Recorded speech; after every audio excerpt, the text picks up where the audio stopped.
Surf influencers or surfluencers are the worst, right? Maybe not so much. Find out how I feel about it in today's episode. Welcome to the Wipeout Weekly, the daily podcast for beginners, wannabe surfers, and seasoned wipeout enthusiasts. No hype, no filler, just the highs, lows, and honest truth about learning to surf and finding your place in surf culture. I'm your host, Suze Wilson. Let's go out. For me as a marketeer, the world of surf influencers is absolutely fascinating. Actually, I am fascinated by all the types of social media influencers and content creators. Anyone who manages to make a living or get free stuff for doing little videos deserves my respect. No matter how cringeworthy I may think their content is, there's an audience for that stuff. Says the girl who's managed to make 6 TikTok videos. It's hard work, I'm not cut out for this. But the sociologist in me is unhealthily mesmerized by the amount of cynicism and vitriol these surf influencers draw from the surf community. Sorry, community is a strong word. Aren't surfers a chill bunch? Live and let live as long as you don't drop in on me? Apparently not. First, let me just confirm the definition of a surf influencer in this context. We're not talking about pro surfers or former pro surfers with gigantic social media followings. A surf influencer is a person who surfs and creates content, videos, and photos of themselves surfing and doing surf-adjacent things that they post on social media, primarily Instagram, TikTok, and YouTube. Their content attracts thousands, tens of thousands, and sometimes hundreds of thousands of followers who consume said content. Because of the large following, surf influencers are of interest to brands that target that follower profile. Surf influencers get paid for promoting products.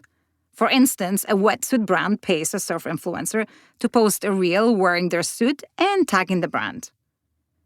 Influencers can earn commission when followers buy products through personalized links or codes. Use my code WAVE10 for 10% off fins. They earn a percentage of each sale driven by that code. Some sell their own branded products, whether it's hats or surf retreats. The platforms pay them too. There are Instagram bonuses for reel views, the TikTok Creator Fund, and ads on YouTube. It can be a lucrative gig, which I believe is the main problem that the surf community has with surf influencers, although they will never admit it. Oh yeah, all these brand partnerships that go to good-looking beginners over lifelong skilled surfers, it hurts, I'm sure. The reasons for hating on surfluencers are aplenty. This content is a lie! This content is harmful, they scream. I dislike reality TV, but I just don't watch Real Wives of North Shore or whatnot and then scream, "This is all fake!" Wait, I would actually watch that.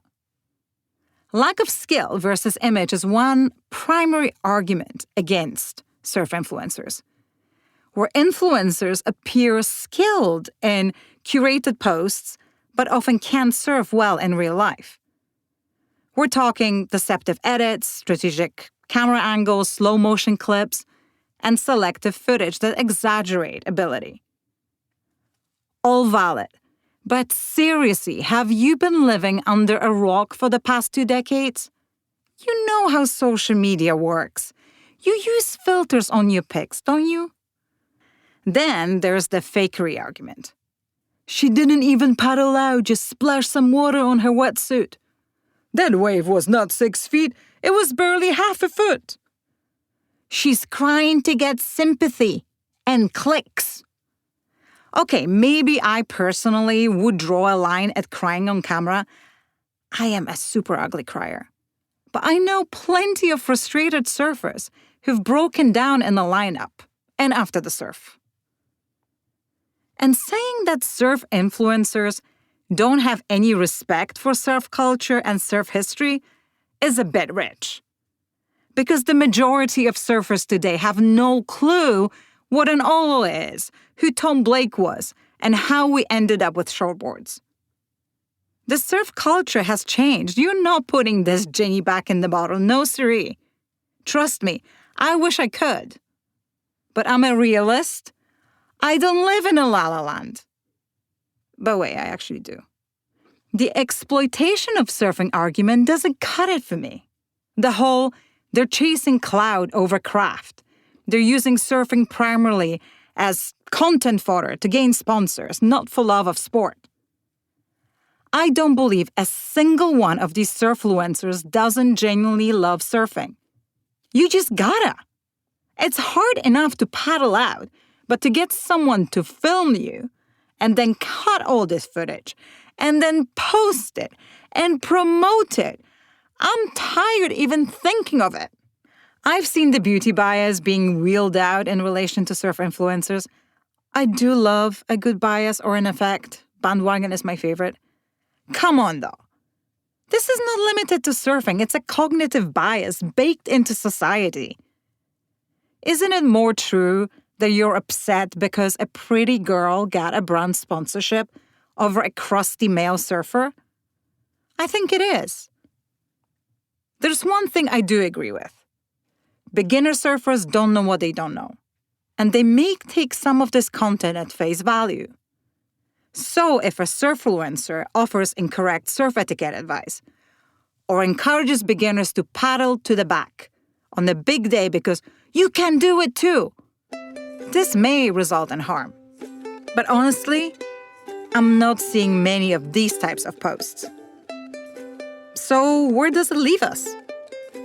Take the good, inspiration to surf from someone who looks like you. Scroll past the bad. And that's all for today. Check out the Wipeout Weekly for our free newsletter, more stories, and ways to connect with us. Thanks for listening. See you tomorrow for more of the Wipeout Weekly.